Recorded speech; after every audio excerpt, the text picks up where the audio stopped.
حوار قائم ما بين الإمامين الإمام مالك وتلميذه الإمام الشافعي.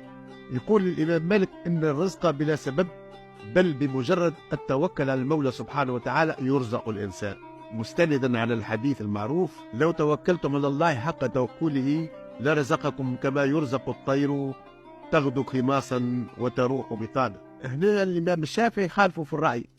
مش قال له؟ قالوا لولا غدوها ورواحها لما رزقت، أي أنه لابد من السعي. والإمام مالك وقف على كلمة لرزقكم كما يرزق الطير. والإمام الشافعي التلميذ يقول لولا غدوها ورواحها لما رزقت. والتلميذ يحب يظهر الأستاذ أنه هو على حق.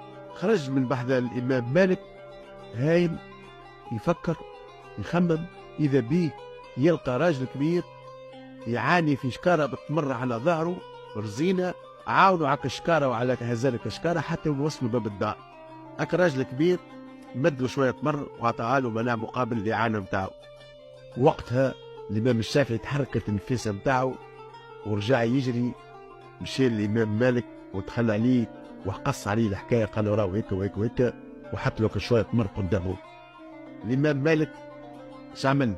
هز كعبة تمر وكلاها حتى في فمه، قال هذا رزق فقته لي بدون تعب. وهنا الإمامين الجليلين استنبطوا من الحديث هذايا زوز أحكام مختلفة، وهذا من رحمة ربي بنا.